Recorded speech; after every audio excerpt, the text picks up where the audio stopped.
Okey, sekarang kita lihat pula kepada aspek pembelajaran murid.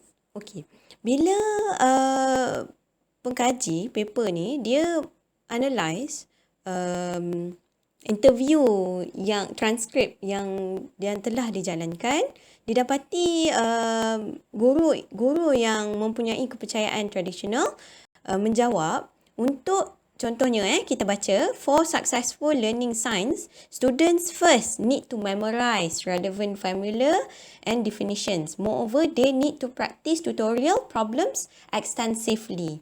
Maknanya ada dua benda kalau kita nak reflect balik. Satu, dia melihat kepada teori kognitivism iaitu mengingati, menghafal sesuatu ilmu tersebut. Dan juga yang kedua, dia cakap moreover they need to practice tutorial problems extensively.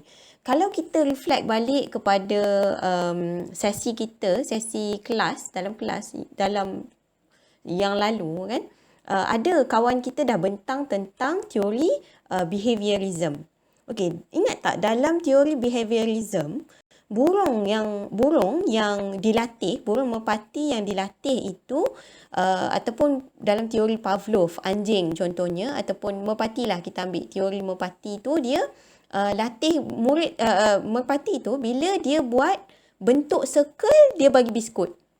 Bila murid tu kita minta dia merpati tu kita minta dia lompat, dia bagi dia bagi kacang contohnya. Jadi extensive practice, tahu, itu adalah yang dikatakan sebagai tradisional kerana dia latih tubi yang banyak sehingga murid tu dia hafal, macam dia tahu nak buat sesuatu. Okey, dia bukanlah bermaksud tradisional tu salah.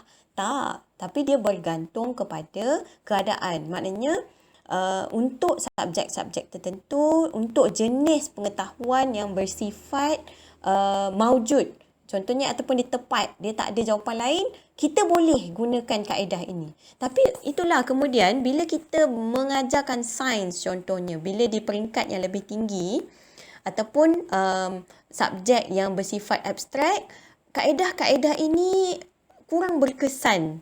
Sebabnya jawapannya bukan satu sahaja.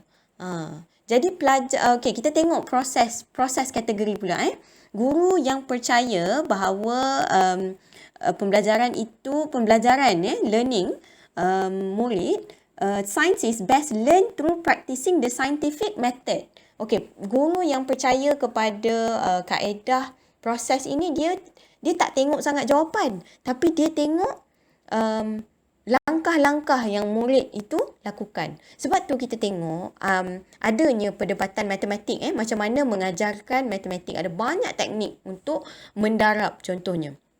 Kalau dulu kita, seingat saya mendarab, saya memang satu, kita kena hafal, kemudian kita faham, kita buat yang bentuk lazim tu, kita cross kan, kita jawab, okey, 2 darab yang atas dulu, kemudian kita darab nombor yang rumah puluh contohnya.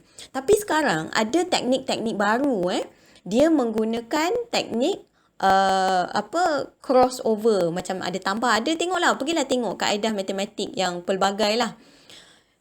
Itu semua adalah dia mementingkan jawapan. Ada orang tidak setuju dengan kaedah tersebut sebab kita nak lihat proses supaya murid tu tahu mengapa 2 campur 2 4. Itu yang menjadi perbezaan antara approach guru ni dengan guru ni. Ada yang guru dia dah bagi jawapan siap-siap, ada yang dia tak kisah murid tu mungkin jawapan dia salah, tapi cara jawab dah hampir betul. Mungkin dia tersalah kira. Sebab tu ada markah untuk sesetengah subjek seperti matematik, ada markah walaupun jawapan tidak betul, tapi kerana dia telah menunjukkan cara menjawab yang hampir betul, ada markah. Itu okey, kita tengok pula kepada kategori yang ketiga. Untuk guru yang percaya kepada pembelajaran murid, learning science will become successful if students can effectively relate. Dia boleh membuat perkaitan dengan personal experience. Bila kita tanya soalan, maknanya dia dah berfikir lebih lagi. Pembelajaran murid itu dikatakan, untuk yang kategori yang ketiga ni, guru itu percaya bila murid tu dia boleh apply dalam pembelajaran seharian dia. Contohnya, contohnya bila dia belajar tentang ketumpatan contohnya.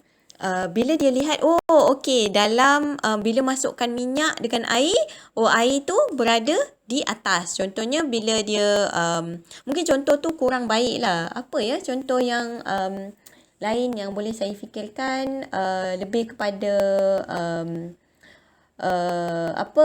bila kita menguji.